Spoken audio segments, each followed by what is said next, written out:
Abdu in the traffic jam.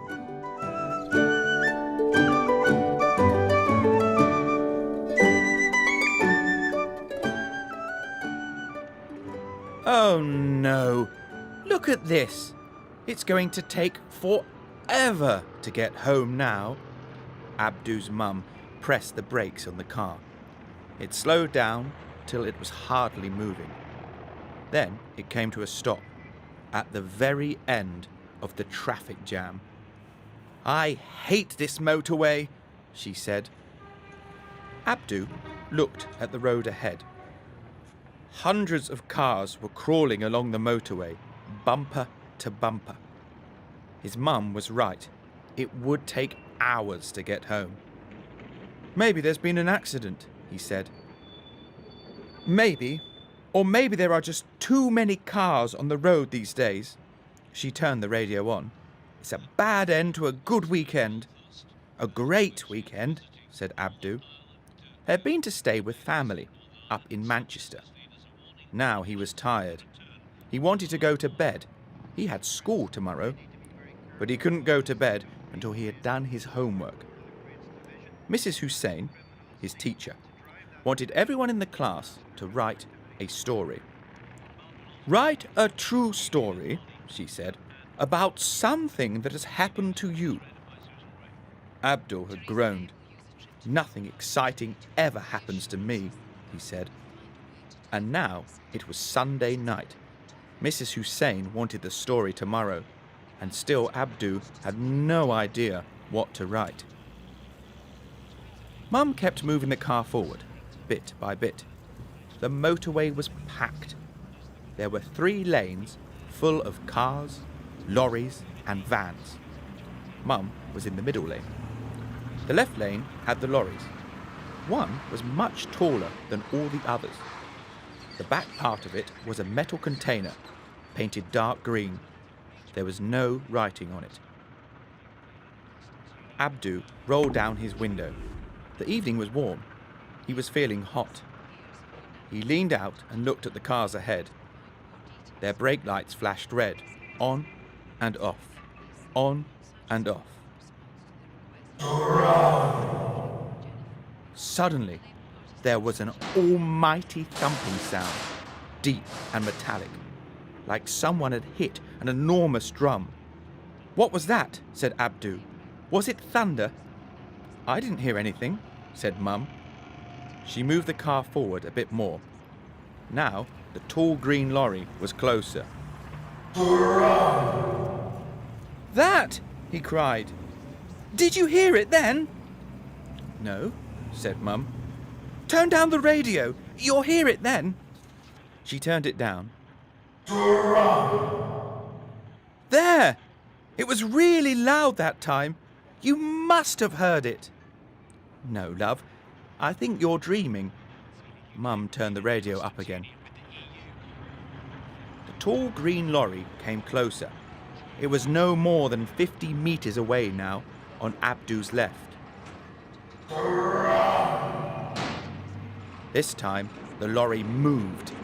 Abdu saw it clearly. The whole of the container shook. There was something inside it. There had to be. There was something inside, banging against the wall and making the drumming sound. Abdu saw the metal move. The side of the lorry had a dent now, like something had punched it from inside. What on earth?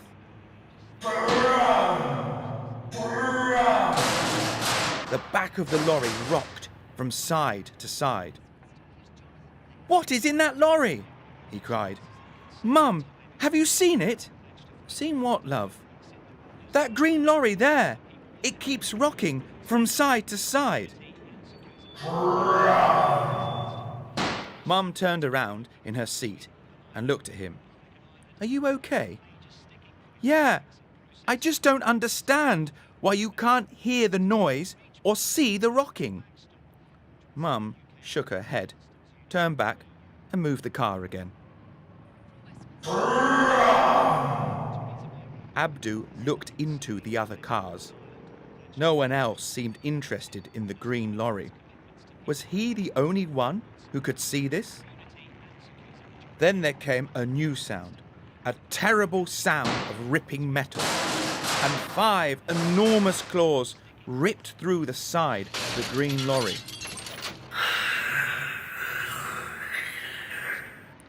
It came again, but this time it was the roof of the lorry. Abdu saw a foot kick its way out, a gigantic armoured foot, like a dinosaur foot. The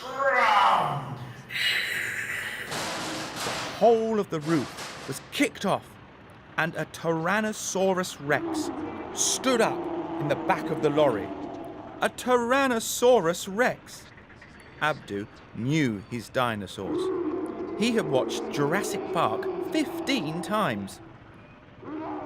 The T-Rex climbed out of the smashed lorry and jumped down onto the motorway. Then it leapt over the fence beside it and marched away across the fields. Abdu looked again at the cars all around him. No one had seen it. Unbelievable! Mum moved the car forward. Now they were creeping past the green lorry. Abdu stared at the metal, ripped where the claws had sliced through. The lorry driver didn't look worried. He was eating an apple. Abdu leaned out of his window. Mister, you've lost your dinosaur. I saw it escape. It ripped the roof off and ran away across the fields. The lorry driver looked at him in horror. No, he wailed. Really? Then I'm in trouble. That is the second T-Rex I have lost this week. Abdu fell back in his seat. What a crazy thing. But he hadn't imagined it. It really had happened. And it would make a great story. He pulled his homework book out of his bag, found a pen, and began.